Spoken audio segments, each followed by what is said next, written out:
moom day réer.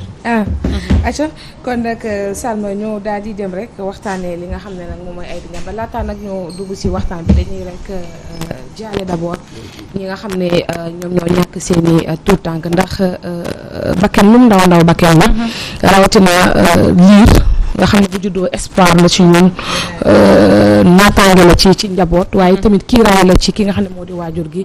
ñu ne la sa doom dafa wéradi nga ne xaaral ma yóbbu ko hôpital boobu sama xel dina ci dal xëy na yàlla dina def mu tane hôpital boobu nga jàppoon ne foofu sa sécurité wala sécurité njaboot foofu la tout tànk bi wàññeekoo mu nekk lu métti métti lu nga xamante ne nii démb ñu doon màggal li nga xam ne moo di fête des mères ci jamono jooju lu toll ci fukk ak benn ci ay soxna ñu ngi denc seeni doom mu nekk lu métti loo xamante ne ñoom yaakaar naa ne ba àdduna di tukki le 30 wala le 29 mai duñ ko mës a fàtte ci seen dund loolu brèche la woon rek benn parenthèse bu ndaw ngir rek jaale ñi nga xam ne ñoom ñoo di njaboot fàttali ne aussi le président de la République Macky Sall a décrété woon 3 jours de deuil national à partir de jeudi ba samedi ndax jëye ji moo ni toll jëye ji moo ni demee li nga xam ne am na ci hôpital Mame Abdou Aziz Sy Dabakh bu Tivaouane revenir nag un peu ci li nga xam ne moo di situation ba fa am ni lakk moo fa am diggante 21h ci mercredi jàpp guddip alxames mu nekk tiis boo xamante ni Sénégal yaakaar dootuñu ko fàtte bind nañ ko ci analyse ndaxte il est inconcevable man mënuma ko comprendre mënuma wax lii nan la mën a amee ci réew mi nañu bàyyi ndogal yàlla bi un peu tey posé wu des questions di xool ndax lii war na mën a am ci dëkk bu mel ni Sénégal nga xam ne bëggatuñ sax ku ñu wax pays pauvre dañuy wax pays en voie de développement loolu la ñuy sàkk loolu la ñu nekk le président de la République chaque jour mu biral ay plan Sénégal émergence boole ko ci ay produits yoo nga xamante ni tout le temps nga ne da ngay def ay infrastructure bu ñëwee nii nga tudd hôpital de niveau 3 ci jamono jooju ay hôpital de niveau 2 ñu ngi am ay services de néonatologie yoo xam ne mu ngi am plus de 11 xale. Comment mais déjà chiffre yeeg ça pose problème. ñu ngi naan 11 ñee naan 17. voilà c'est ça léegi nag démb ni ñu dencee xale yi rek. xaw na douter un peu. parce que foog naa ne bu fekkonte ne 11 la dinañ jël ak xale état bu ñu mënta am dinañ leen jël ñoom kenn par kenn jox njabootam mu denc ko mais ni ñu ko defee rek fausse commune rek xale yëpp bokk fa ñu leen denc rek nga war a xam ne affaire yi tey na xel daal moo tax tey bi ma xëyee journaux yi ne am journaux yu bind ne que il se pourrait que mu nekk 17 xale yu décédé sax tu te dis que est-ce que tey état bi ni mu doxalee démb ci denc bi est-ce que joxul raison ñu doon wax ne que ëpp na 17 xale bu ëppee 17 xale tamit dina nekk ci ay normes yoo xam ne ñun jéggi nañu ko bi dem parce que OMS lu mu wax ci norme OMS yu mu tëral ci li nga xam ne moom moo di service néonatologie mu ne warta mën a dépasser 10 xale warta dépasser 10 xale may nañ ko aussi Albert Royer moom mën na ne moom service am moo ne mën na jot 15 ba 20 xale loolu mën nañ ko comprendre parce que Albert Royer c'est un service boo xamante ne nii buy faj xale la c'est un hôpital d'enfants donc foofu bu dee mën na denc 15 ba 20 xale ci néonatologie mën nañ ko d'accord mais hôpital boo xam ne dafa bëri ay service benn service néonatologie je pense que war mën a dépasser 10 xale pour prise en charge bi normal jaaru yoon mënul nekk parce que strict minimum rek déjà mooy que ni 5 personnels sanitaires war nañoo nekk foofu noonu man en tout cas bi ma nekkee principal j'ai eu à vivre cette situation waaw il faut ñu wax ko gis nañ ne que ne au-delà du médecin bi nga xam ne moo nekkoon de garde gis nañ ne que y avait 2 infirmières gis nañ ne que y avait une personne allaitante maanaam une dame boo xam ne mooy changer biberon yi di defar xale yi gis nañ koo xam ne moo occupé linge yi foofu là au moins on se disait que 5 personnes ñu ngi woon ci service bi donc yow tey ji même bu ñu ne yaay demal ci ruq bi jëlal sa tiirlee nga xëcc le temps que nga ñibbi sax di nga ne sa xel dina dal parce que tu te dis que am sama doom am na kenn kuy toppatoo biberon am na kenn kuy lijjanti linge am na ko xam ne moo koy xool température yëg na wala wàcc na am na ko xam ne mooy xool pression wala am na aussi médecin bu nekk de garde boo xam ne di nga am téléphone am di ko woo tout le temps wala nga koy envoyer message di ko wax docteur comment ça parce que sa doom nga denc ko hôpital mu mel ni service néonatologie il faudrait que nga xam dëgg noo ko parce que dafa métti ndax doo gis xale bi ñu bëri dund nañ ko keneen ak keneen sama morom doo gis xale bi donc yow boo ñibbi jël je passe mon temps à appeler dafa mel ni téléphone boobu moom c'est ça parce que ñun dund nañu ko on est mère on est tey jii kuy man ak sama morom sunu doom nekk nañu service ne woon nag doon nelaw da ngay rester di veiller parce que yow yaakaar nga ne bu sa téléphone sonné dañ lay woo ne la sa doom maara day taali donc kooku ki ngay dénk sa doom war na mën a leer na ne man bu ma tëddee sama kër ne sama doom kat am na koy toppatoo am na koy changer couche am na koy kii loolu tey nga dem sa kër ñibbi ñu woo la téléphone ne la service ba nga teg sa doom au lieu mu am max fi nga xam ne fa la xale bi nekk waroon nekk en sécurité pleinement fa la xale bi décédé. léegi on se demande ñun fan la ñu jëm ak suñu service sanitaire du Sénégal. loolu on se pose des questions déjà bi affaire bi di am ana des personnes qui étaient de garde. fan la ñu nekkoon. ñu ne que bu fekkente ne ni xale yi carbonisé nii maanaam ni berceau yi carbonisé parce que image yi gis nañ ko bien vrai que dañuy naqarlu nag ni ñu ko doxalee ndax bàyyiwuñu benn presse privée dugg def constat am ay image parce que ñun on a eu à dégganteeg suñu correspondant bi fa nekk Ibrahima Ndiaye pour ñu jox ñu ay image pour ñu mën a diagnostiquer suñu bopp mais malheureusement il nous a carrément dit que on avait permis que la RTS pour ñu dem dugg gis li fa nekk mu nekk dëkk boo xamante ni pays démocratique yaakaar naa ne bu lii amee presse bi war nañu am droit dugg def seen liggéey correctement sans pour autant di fiyewu ci ay image yu RTS loolu aussi il faudrait que ñu may ñu tamit ñu ñuy liggéey faut président dugg ñu ne ba benn presse publique du privé du fa dugg loolu tamit doy na waar da ngay toog fii Dakar bëgg am sa correspondant nga ne yow jarul may dem naa yoon sama correspondant malheureusement sa correspondant du la indil ay image day xaar juste ñu génn pour ñu accueillir leen ci buntu hôpital mu nekk lu metti beneen bi question bi loolu la deuxième question bi mooy ne que nee nañu pour état boobu toll noonu mooy lakk bi nu mu toll noonu il faudrait que mu dépasser 500 degrés Celsius 500 degrés Celsius ce qui équivaut à plus de 30 à 45 minutes de flamme te bi maire Tivaouane génne dafa ne lakk bi dépassé wul 3 minutes. bu lakk bi dépassé wul 3 minutes yaakaar na du ñu am assez de morts du ñu am plus de 11 morts. kon lakk gi yàgg na. des bébés calcinés comme ça. bébés calcinés en plus. donc loolu fan la ñu nekkoon service bi accessible wala accès parce que gis naa ñu def ko ci kaw. man yaakaar naa ne genre service yooyu dañuy waxtaanee aussi ci wàllu accessibilité yenn services yi. am na service yoo xam ne comme service su xale. service su mag comme ça ay pédiatrie wala ay gériatrie yooyu jarul muy nekk ci ay maternité jarul muy nekk ci kaw yooyu na nekk ci suuf parce que c'est des services yu nga xamante ni nii dafa laaj urgence donc yaakaaroon gériatrie bu nekkante ne mag ñi la jarul ñuy am ay yéegukaay escalier yooyu noonu imagine par exemple bloc opératoire bi nga xam ne moo am fële ci diwaanu hôpital Dalal Jàmm pour yéeg opération affaire bi panne ci la femme bi décédé xam nga yooyu yëpp tamit day poser waat des questions ci suñu service de santé yi naka la ñu koy tabaxee mais infrastructurellement parlant beneen bi mooy ne bi affaire bi amee aussi le président de la République comme d'habitude demandé na ay enquêtes destitué na le ministre de la santé mais a beau sanctionner immédiatement te gasuñu approfondir la situation je pense qu'on va toujours répéter ces mêmes situations ndaxte je m'explique il y a de cela un mois ci weer bi avril bee passé daaw Linguère 4 bébés noonu lañu décédé wee ci lakk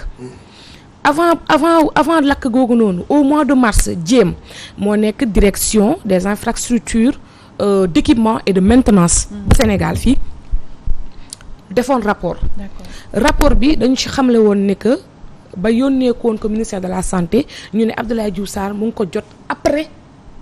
lakk gi mu amee ci la demandé rapport ñu ne ko pourtant jox nañ direction de la santé bi Marie Khemesse yoroon noonu joxoon nañ ko rapport bi un mois après bi lakk gi amee ci lay doo ko jot moom rapport boo xam ne lu mu doon wax nekk service de néonatologie yi ci Sénégal benn répondre du ci aux normes amul sax alarme d'incendie mais imaginal tey jii bu fekkonte ne le ministre xaw ma jot na ko xaw ma jotu ko bu ko jotoon ñu diagnostic ko woowaat jéem ne leen jël leen matériel yi yóbbu leen foofu installé leen réinstallé leen woo leen service maintenance mu dem xool est-ce que lakk gi dina am bu doon tey rapport boobu ñu def 1 an avant indi woon nañu ko lijjanti ko déjà si un an yi ba ñu am tey benn déclencheur d'incendie est-ce que tey li am Tivaouane dina am bi gën a garaaw moom mooy ñi nga xam ne ñoom ñoo nekk ay politique alerté woon nañu ñu ngi wax tey ki nga xam ne moom moo di khalife général je pense que sax moom moo mujj alerté y a benn député boo xam ne j'ai reçu une vidéo su fekkente ne Penda Diallo mën nañoo may vidéo bi un peu quelques minutes rek ñu déglu bi Abdoulaye Diouf Sarr demee fi nga xam ne moo di ci pencu ndawi réew ma ngir voter budget lan la ko député Tivaouane bi wax ñu seet. xam naa ni sax xam nga samay doléance parce que depuis 2017 maa ngi koy porter fii à l'Assemblée nationale sur ce perchoir et nous espérons fortement que cette année notre appel sera entendu. Monsieur le ministre, l'hôpital Mame Abdoul Aziz Sy Dabakh bu Tivaouane soxla na ñu relever son plateau médical aujourd'hui jàpp naa ni problème bi gën a crucial dans le département de Tivaouane en général et dans la commune de Tivaouane en particulier mooy ñu jëlee hôpital Mame Abdou niveau 1 indi ko niveau 2 FONSIS ñëwoon na fa état du Sénégal am na ay engagement yu mu jëloon ñuy laaj rek engagement yooyu fu ngeen ci tollu monsieur le maire Diagne Sy Mbengue proposé woon na sax ni pare na pour octroyer parcelle pour ñu tabax un hôpital mais au-delà de bëgg-bëgg boobu nga xam ne Tivaouane am na ko ñu ngi ñaan hôpital Mame Abdoul Aziz Sy Dabakh vraiment mu nekk hôpital boo xam ni ku ñëw kat di nga nekk ci condition yu baax pour faju ndax nag Tivaouane monsieur le ministre dafa nekk une ville religieuse polarisée ay dëkk yu bari ces dernières années nous avons 33 communes yoo xam ne dañ ko rattaché à la commune kon jàpp nañ ni les besoins les plus primaires une ville religieuse war na ko am te bu ñuy wax besoin plus primaire ci askan une bonne santé daf ci bokk. xawma ko député bi xawma ko loin de parler de politique parce que je la connais pas mais juste que bi ma jotee vidéo bi dafa mel ni kii maanaam kii bu ñu ko déglu woon ne serait-ce que tey plénière bu amoon solo aux yeux du ministère plénière bu nekkoon lu am solo bu nekkoonte ne jël nañu PV li ñu diagnostiqué nañ ko je pense que lii du am ndax kii bi mu koy wax bañ na ko nee na sama doléance xam ngeen ko ndax 2017 toogoon naa fi waxoon ko kon c'était une doléance répétée encore répétée une fois répétée keneen ki nga xam ne ni mën nañ jàpp ne kilifa diine bu gën a mag ci Tivaouane kan la mooy khalife général Serigne Babacar Sy Mansour toogaat encore répéter la même chose devant le président de la République ni il faut que ñu relever kii bi au lieu ñu koy relever ñu ne encore dañuy teg première pierre def beneen hôpital de niveau 3 mais ngal la balaa ngaa teg hôpital niveau 3 hôpital niveau 1 bii nga xam ne amul benn bànqaas bu baax amul benn màkkaan bu baax doo ko jéem a jël yokk fa service yokk fa ay personnel médical te xam ne Tivaouane du waa Tivaouane rek ñoo fay fajoo parce que ña fa gaañu du rek askanu Tivaouane am na ñu jógee si partout aux alentours ci yeneen dëkk yi ñëwoon fa ngir fajoo parce que yaakaar na ne foofu moo am service néonatologie et malheureusement foofu noonu la xale yi décédé mu nekk Aïcha gis nañ vidéo xalif yi aussi au-delà de député bi nga xamante ne tey jii déglu nañ ko kilifa gu toll noonu naka lay waxee wax gu toll noonu alerté moom aussi nga jël wax ja tegee ko na le man je comprends pas dans quel pays nous sommes suñu Sénégal la nii la de lii mooy Sénégal lii mooy Sénégal coach boo ci amee loo ci sànni nga sànni ci man xamatuma lu ma. non mais c'est que xam nga par rapport ak li nga wax li député bi wax li maanaam xalif bi wax dégg nga et puis xam nga man souvent damay wax leen Sénégal ñun médecin après la mort. xoolal déclaration réaction rek. on va xaw ma inspecter kii yëpp dégg nga xool. alors qu'on avait demandé. voilà la même enquête waaw non mais c'est que 2020. attends bon on me dit que Macky Sall dégg nga moom dégg nga c'est le plus informé. waaw mais non sincèrement man damay douter wu loolu c'est le plus informé te alors que lii tey jii yow ñu interpeller ce ministre à l'Assemblée nationale s'il était vraiment soit yëg na ko moom tamit moomu kii donc nag ci côté moom itam dafa échoué non qu'on se dise la vérité xalif bi muy wax loolu boobu dégg nga mbooloo ñoo fa nekkoon loolu yëpp bu fekkee ne il est informé loolu waroon na ko yëg dégg nga kon nag tey jii loolu moom mooy nee naa la même avant xalif bi vidéo bi rek bu doon plénière am na solo ci réewum Sénégal plénière mais malheureusement plénière ñoom nañ ko teg rek xam nañu ko jàppee wax leen ñu ko te suñu budget damay dem en fait tu as l'impression que les ministres yi jaar yëpp loolu idée boobu lañ am wax leen passé leen ma fàtte sama mais c'est ça mais non mais loolu moo tax ñu ne non c'est waxuma sax mais loolu non gis nga xam nga lan la man dama yaakaar ne man dëgg bu ñu jëlee maanaam ce secteur ñu jël ko moom moo ci gën a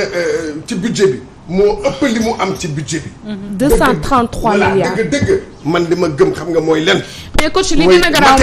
moom mooy coach xam nga li gën a garaaw mooy 233 milliards moom mooy budget bu ministère de la santé mais 20 milliards lañ ci jël pour changement d'équipement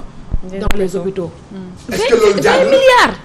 20 milliards yow si 233 milliards 20 milliards dongu leen dagg ci budget bi pour yeneen hôpitaux yi. En tout cas. mais xam nga man il me reste benn élément boo xam ne il faudrait que ñu jàllale ko parce que loolu aussi si actualité bi la bokk. Rapidement. Voilà quelques minutes rek on a